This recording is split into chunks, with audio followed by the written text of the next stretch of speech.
On today's show, we have Leilani and Natasha from Transparency International join us. Thanks so much for joining me for Afternoon Tea. Thank you, Diane.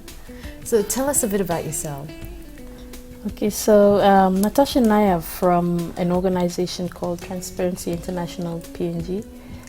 We work under a program called the Advocacy and Legal Advice Center, where we give free legal advice to victims and witnesses of corruption. Our office is at IPA House, Konedobu, second floor. At this moment in time, Natasha and I, so we're a three-man program. Our assistant is back in the office.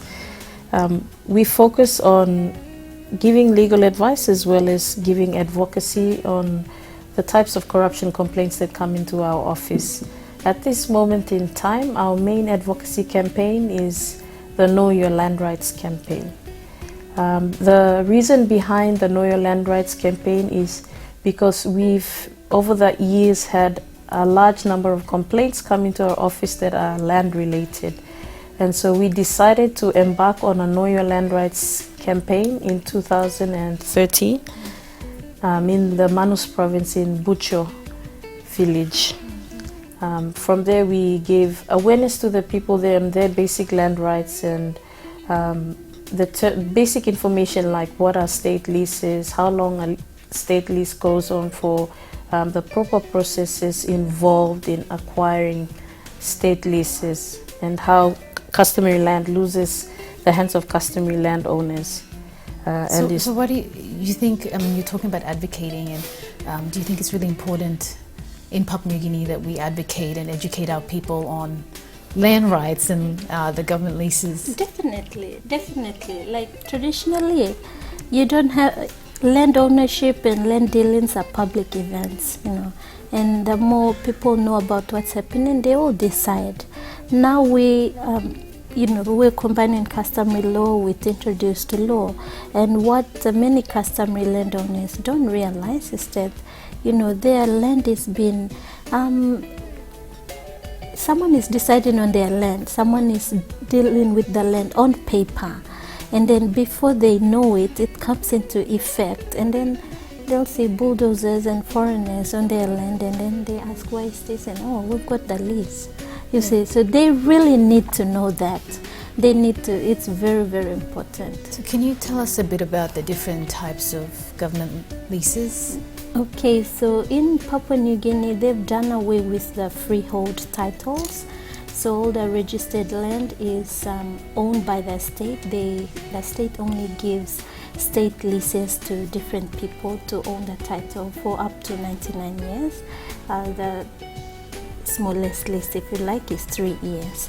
The different types of state leases include mission leases, where the churches build the missions, pastoral leases, like where they raise cows and goats, agriculture leases for plantations.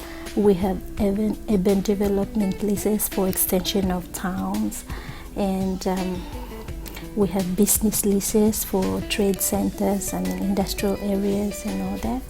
And of course, one type of state lease is the special agriculture and business lease. So the special agriculture and business lease is a very different type of state lease. On the heading, it says lease back. And then people think that, we lease it and then they'll lease it back to us. So they just sign it off. What they don't know is lease back is just it's like a traffic sign when they say it's going to NBC. If you don't come into NBC and you go to 4 Mile, no one is going to sue you for going straight to 4 Mile because it's only a sign. So likewise, the heading, lease back.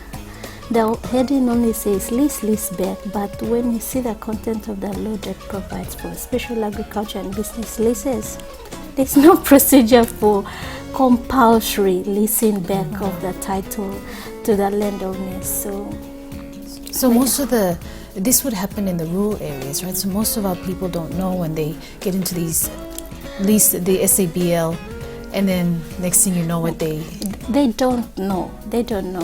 And look, the other types of state leases that we've talked about, the procedure is the government has to identify a piece of land for that purpose, and then they send out officers to go and do a survey to consult landowners and for them to write their agreement, consent down, and then they'll bring it back. They have to confirm all these things first, advertise in the National Gazette that this land is available for leasing. So many people will have to apply, and then the successful applicant will still need to have, all the applicants will still need to put the applications through the lands board, and then after the decision of the land board, they still have to publish in the National Gazette again that, okay, with example, within 30 days this land is about to be registered.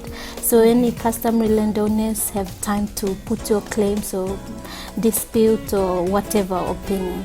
And then at the end of the day, after it's been registered, it ceases to become customary land. And so the government right now is actually reviewing the Land Act 96. Yes.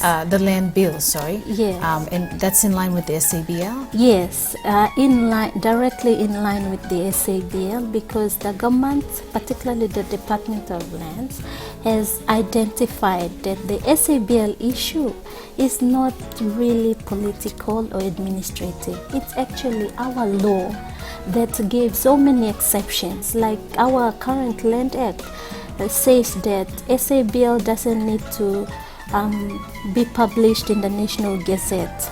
No need for consultation, no need for agreement, no need for rent, no need for compensation, no need for the Minister for Lands to forfeit the state lease. All these exemptions are there for SABL. So once the Department of Land finally realized that this is a legislative issue and the call is on them to do something for the sake of their country, well, to us at Transparency International, we're really proud of the minister, the acting secretary now, because this is a massive problem, and they're taking it by the horn, and then they're going with it. And not only that, but they are inviting the public to give their opinions on the draft bill. So the draft bill can be accessed to the Lands Department, and every person has a right to give their opinions on that. So right now they are on their last leg.